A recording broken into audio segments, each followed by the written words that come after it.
should have worn my high heel boots that I had on. Back there. But, well, let me just tell you, I believe this is our largest crowd in the campaign. And I'm so grateful. This is our first event after a great night in South Carolina. And I want you to believe something. I know how difficult things may seem, but I want you to believe this, because it's true. Our greatest days in this country are within our reach. They are within our reach. But we have to take care of business right now. The last 8 years have been a very bad time for this country because we have been led by people that have tried to change this country. Barack Obama, when he was elected, he wasn't just interested in fixing America's problems. He wanted to make us more like another country. He wanted America to be more like other nations and other parts of the world. We don't want to be like other countries. We want to be the United States of America. And so after 8 years of damage, we cannot afford to get this election wrong. And if Bernie Sanders or Hillary Clinton were to win this election, we will have gotten this election terribly wrong. Because Bernie Sanders is a socialist. Now, usually when you say that about someone in politics, they deny it. Bernie Sanders says it in his commercials.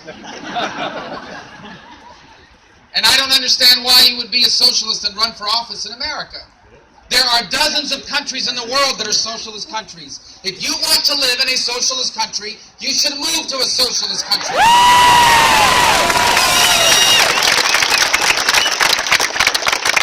Our other candidate is, you may have heard of her name is Hillary Clinton. Well, Hillary Clinton is not qualified to be president of the United States. Amen. She took intelligence information, sensitive information, and she put it on her email server because she believes that she is above the law. I am convinced that her plan was she was going to win an election and then she would pardon herself. No one is above the law.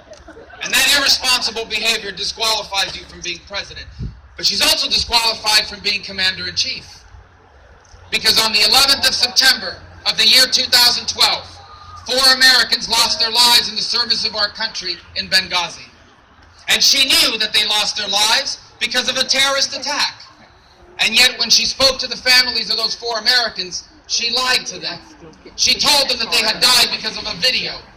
And I believe that anyone who lies to the families of Americans who have lost their lives in the service of our country can never be Commander-in-Chief of the United States of America.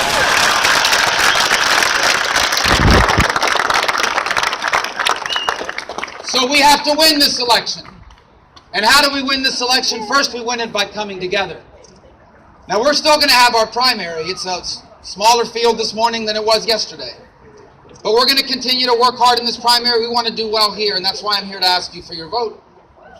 Because we need to win, and we need to come together. Eventually, if we're still fighting against each other in October, in September, we are not going to win. And not winning doesn't just mean the other party's in charge. Not winning means that all of these policies that have haunted us for 8 years, many of them become permanent. If we lose this election, Obamacare is permanent.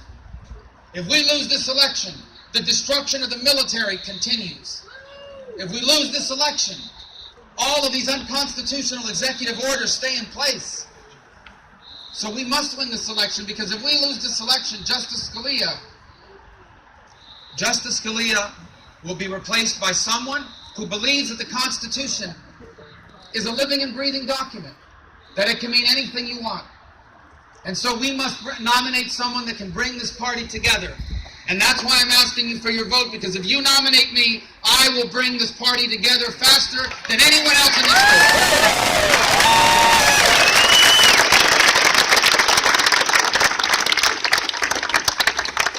And it's not just enough to come together. We have to grow this party, which means we have to take our message to people that don't vote for us now, to people that have been told for over 2 decades that Republicans and conservatives don't care about people like them.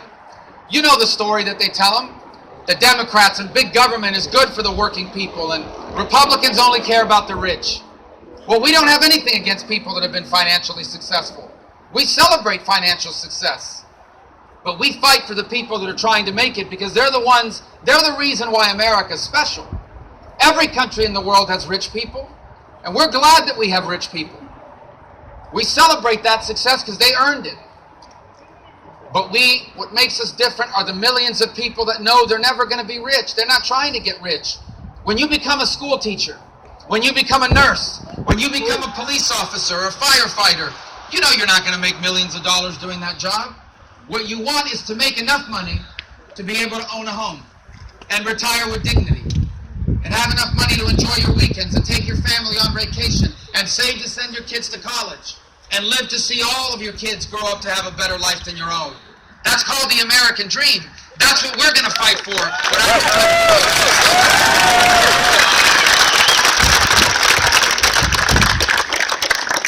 We will take our message to people that are living the way that I grew up. Because my parents never made a lot of money. My father was a bartender at a hotel. My mother was a stock clerk at Kmart. She built aluminum chairs at a factory. She was a maid at a hotel in Las Vegas. And yet my parents, although they never made a lot of money, they were successful people because they lived the American dream. And America, when we're in charge, is going to be a country where parents can still do for their children what my parents did for me and your parents did for you. We will unite this party and we will grow it. And when we do, we will win this election. And then we have a lot of work to do.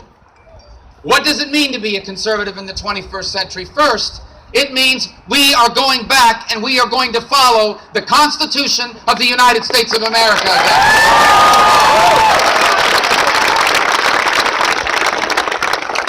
A Constitution that says that you have a constitutional right to live out the teachings of your faith in every aspect of your life. A Constitution that says that you